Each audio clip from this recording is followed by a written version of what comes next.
Friends, कैसे हैं आप सभी। स्वागत है आप सभी का इंग्लिश दुनिया के इस यूट्यूब चैनल पर।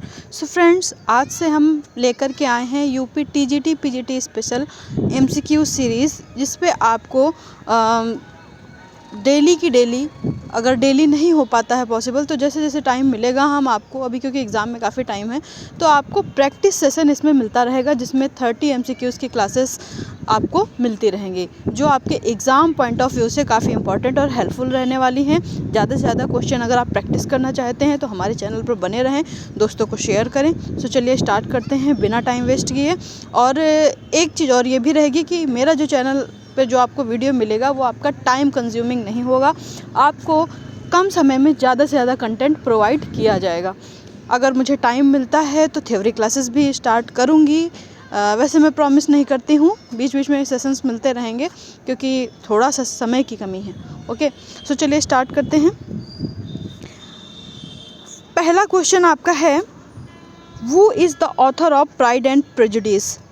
प्राइड एंड प्रेजुडिस के आपके राइटर कौन हैं, बताइए। चार्लोट ब्रॉन्ट हैं, जेन ऑस्टन हैं, एमिली ब्रॉन्ट हैं या फिर जॉर्ज इलियट हैं। ये आपके उसमें था ना, एलटी ग्रेड में। तो एलटी ग्रेड की वजह से आपको काफ़ी हेल्प मिलने वाली है। आपने बहुत सारे ऐसे राइटर्स हैं जिनको पढ़ लिए हैं और अब आपको वो चीज़ इजी लगेगी, है ना। तो करेक्ट आंसर हो जाएगा आपका Jane Austen. Pride and prejudice आपका जेन ऑस्टन का है। नेक्स्ट क्वेश्चन है, father of English poetry is. English poetry के फादर किसे कहा जाता है, इंग्लिश पोएट्री के जनक किसे कहा जाता है। चौसर को, स्पेंसर को, मिल्टन को या फिर ड्राइडन को। सभी लोग अपना अपना आंसर काउंट करते रहेंगे और कमेंट बॉक्स में अपना स्कोर ज़रूर बताएंगे। तो करेक्ट आंसर हो जाएगा ऑप्शन नंबर ए, चौसर। चौसर को इंग्लिश पोएट्री का जनक कहा जाता है। नेक्स्ट क्वेश्चन है, the alchemist is written by. Alchemist किसके द्वारा लिखा गया है, Ben Jonson, William Shakespeare, Marlowe या फिर वेबस्टर। तो करेक्ट आंसर हो जाएगा आपका A number, Ben Jonson. Ben Jonson के द्वारा लिखा गया है। नेक्स्ट क्वेश्चन की ओर हम चलते हैं, which period is known as the age of reason. Age of reason किसे कहते हैं, रोमांटिक एज को, विक्टोरियन एज को, रेस्टोरेशन एज को या फिर ऑगस्टन एज को, बताइए। एज ऑफ रीज़न किसे कहते हैं, तो करेक्ट आंसर हो जाएगा आपका ऑगस्टन एज को एज ऑफ रीज़न कहा जाता है। नेक्स्ट क्वेश्चन है, हु रोट द प्रिल्यूड। काफ़ी फेमस वर्क है द प्रिल्यूड, किसने लिखा है। और फटाफट से ये भी बताइए कि इसको पब्लिश कब कराया गया था और किसने कराया था। कमेंट बॉक्स में इन क्वेश्चंस के आंसर भी आप हमें देंगे। तो आपको पता है विलियम वर्ड्सवर्थ का वर्क है ये प्रिल्यूड, और इसे कब और किसने पब्लिश कराया था, क्योंकि इनकी डेथ के बाद, जब इनकी डेथ हुई उसके बाद ही ये पब्लिश हुआ है। किसने कराया था आप ये बताएंगे हमें। नेक्स्ट क्वेश्चन की ओर चलते हैं, ode to a nightingale is written by. Ode to a nightingale किसने लिखा था, सारे ऑप्शन दिखा देते हैं आपको। शैली ने, वर्ड्सवर्थ ने, कीट्स ने या फिर बायरन ने, बताइए। तो जैसे कि आंसर आपको दिख गया है तो ये कीट्स का वर्क है। नेक्स्ट क्वेश्चन की ओर चलते हैं, the rhyme scheme of Shakespearean sonnet is. Shakespearean sonnet की राइम स्कीम क्या है, आपको पता है। क्वाट्रेन प्लस कपलेट का फॉर्मेट यूज़ करते हैं ना, है ना, 3 क्वाट्रेन 1 कपलेट। और पेट्रार्कन सोनेट क्या है, ऑक्टेव प्लस सेस्टेट का, मतलब abba abba C D E, octave plus sestet. और इसमें क्या फॉलो होता है, A B C D E F और लास्ट में राइमिंग कपलेट जी। तो करेक्ट आंसर हो जाएगा आपका option number B, A B C D E F G. Next question पे चलते हैं, हाँ ये इंपॉर्टेंट है, ये आप इंपॉर्टेंट पॉइंट कर लीजिए, आपके एग्जाम में पूछा जा सकता है। Biographia Literaria is written by, ये किसका वर्क है, वर्ड्सवर्थ का है, कॉलरिज का है, अर्नोल्ड का है या फिर इलियट का है। बायोग्राफिया लिटरेरिया किसका वर्क है, ये आपके लिए इंपॉर्टेंट होने वाला है। तो करेक्ट आंसर हो जाएगा आपका कॉलरिज का, एस.टी. कॉलरिज। जैसा कि आपको पता है कि वर्ड्सवर्थ और कॉलरिज जो थे ये दोनों साथ में मिलकर के कई सारे इन्होंने अपने वर्क साथ में मिलकर के लिखे हुए हैं, ठीक है। और साथ में क्या कहते हैं, इनको लेक पोएट के नाम से भी जाना जाता है। कौन कौन से थे लेक पोएट, सदे थे और वर्ड्सवर्थ थे और कॉलरिज थे, ठीक है। इनको लेक पोएट भी कहा जाता है, क्यों, क्योंकि लेक डिस्ट्रिक्ट में रहते थे। और ये जो इनको कहा गया ना, इनकी तारीफ़ करने के लिए नहीं कहा गया, बल्कि इनका मजाक उड़ाने के लिए, क्योंकि एक छोटी सी जगह से आते थे, बिलोंग करते थे, इसलिए इनका मजाक उड़ाने के लिए इनको लेक पोएट कहा गया है। नेक्स्ट क्वेश्चन की ओर चलते हैं। इम्पॉर्टेंट क्वेश्चन है, sweet are the uses of adversity. Figure of speech बताना है, बताइए। आयरनी है इसमें, सिमिली है इसमें, मेटाफर है इसमें, हाइपरबोल है इसमें। सिमिली तो वहाँ होती है जहाँ एज, लाइक और शो का यूज़ होता है।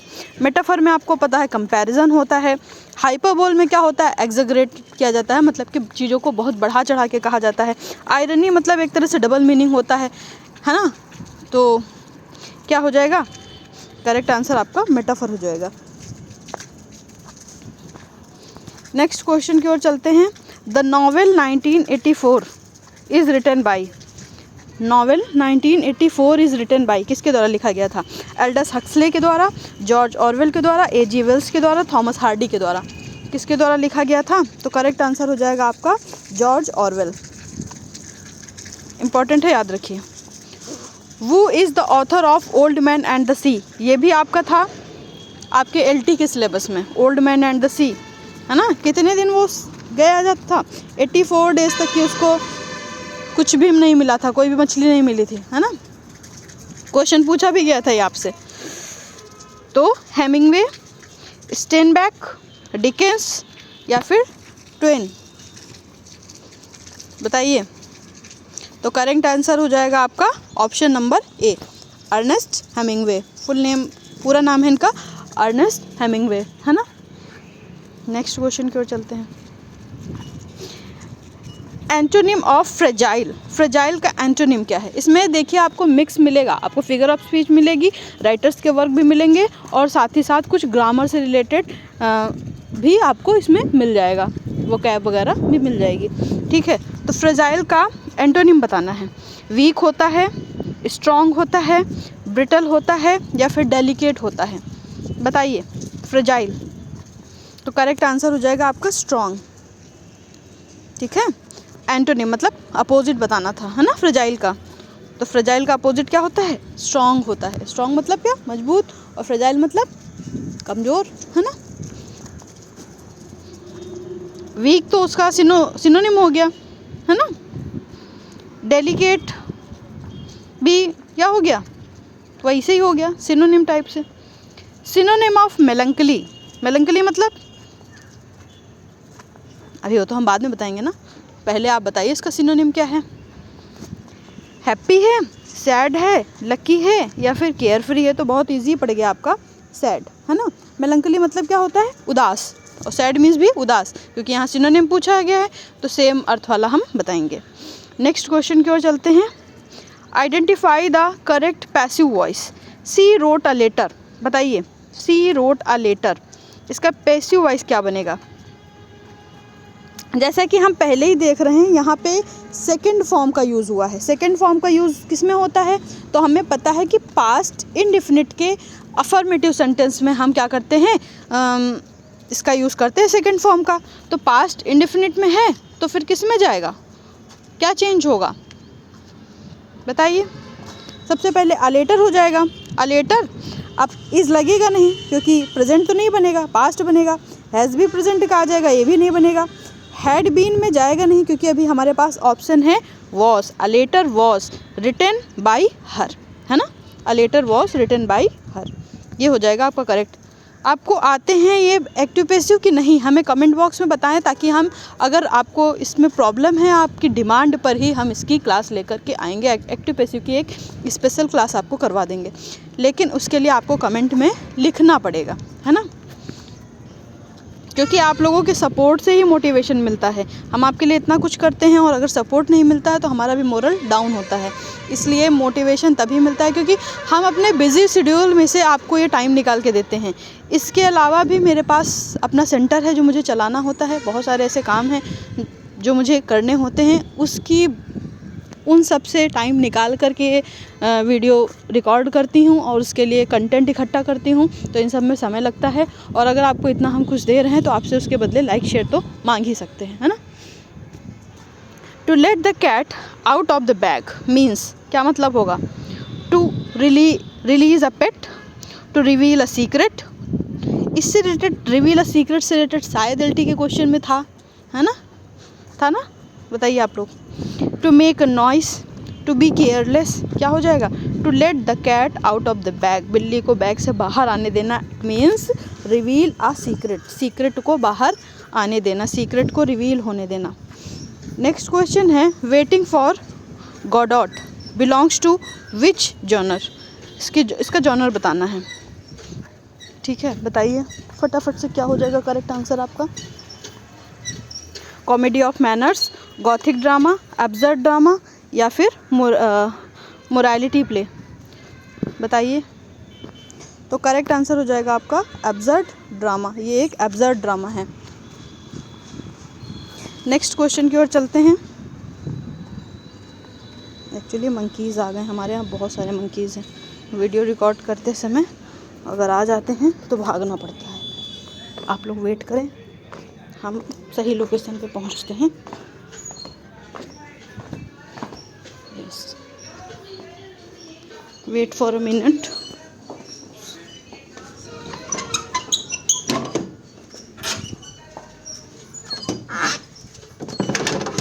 Thank you for your consideration. Next question है हमारा, the pen is mightier than the sword. इसमें कौन सी फिगर ऑफ स्पीच है, ये आपको फाइंड आउट करना है। Which figure of speech is in this sentence, the pen is mightier than the sword, बताइए। सिमिली है, मेटाफर है, सिनेक्डोकी है, तो आपको पहले ही दिख गया इसमें क्या है, मेटोनमी है ना। The author of Gulliver travels is, Gulliver travel के जो ऑथर हैं वो कौन है, डिफो हैं, स्विफ्ट हैं, फील्डिंग है, रिचर्डसन है। तो करेक्ट आंसर हो जाएगा आपका option number B, Swift. A little knowledge is dangerous thing is written by, किसके द्वारा लिखा गया है। थोड़ा सा जो ज्ञान होता है ना वो हार्मफुल होता है, खतरनाक होता है। ड्राइडेंट का है, पोप का है, जॉनसन का है, ब्लेक का है, किसका वर्क है ये। तो करेक्ट आंसर हो जाएगा आपका पोप का, अलेक्जेंडर पोप का। Which of the following is a tragedy, the Tempest, as you like it, Macbeth, much ado about nothing. तो टेम्पेस्ट तो आपको पता है नहीं है, एज यू लाइक भी, एज यू लाइक इट एक पेस्टोरल कॉमेडी है, ठीक है। पेस्टोरल रोमांस भी किसको कहते हैं, क्या कहते हैं, पेस्टोरल रोमांस।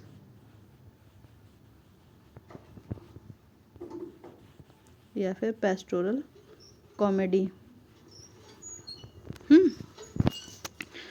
तो मैकबेथ हो जाएगा ना, कैसे याद रखते हैं, हॉकम,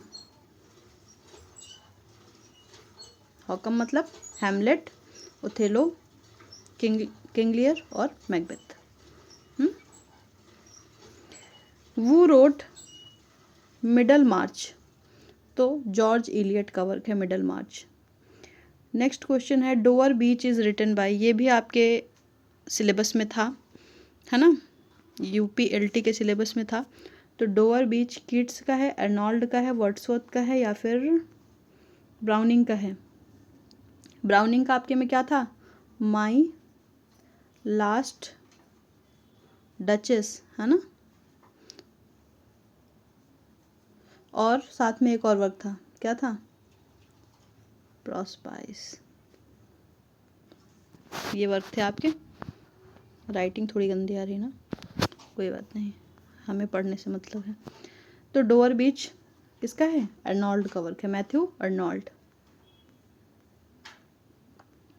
नेक्स्ट क्वेश्चन है, I have miles to go before I sleep.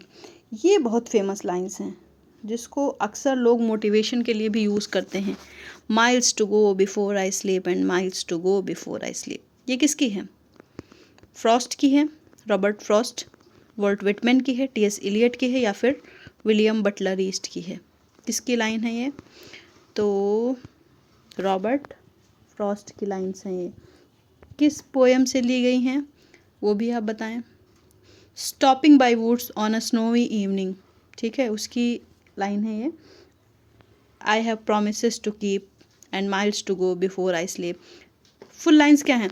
The woods are lovely dark and deep but I have promises to keep and miles to go before I sleep and miles to go before I sleep. मेरी काफ़ी favourite lines हैं ये। Next question है which is not a romantic poet? कौन से नहीं हैं?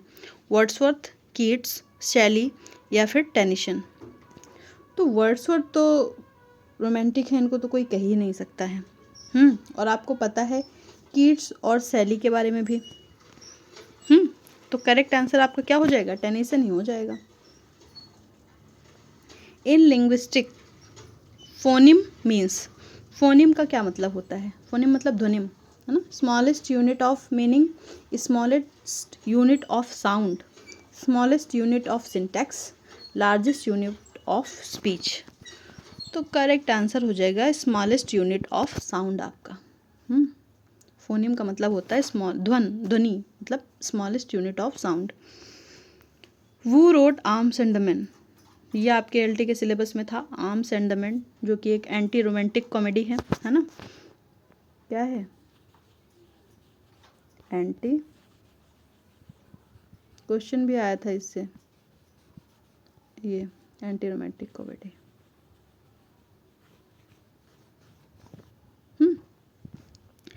तो GB 100 का वर्क है ये।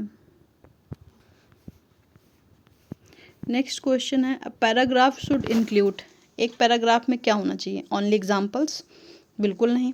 Topic, sentence plus supporting details, only quotation. Only वाला तो हम जैसे कि सीटेट का पढ़ते हैं ना, तो उसमें ओनली तो हटा ही देते हैं, और बचा क्या? एक ही option, topic, sentence plus supporting details. Next question हमारे पास है the Canterbury tales is written in, Canterbury tales is written in old English, middle English, modern English या फिर लैटिन? कैंटरबरी टेल्स में आपको पता है ना किसने लिखा था?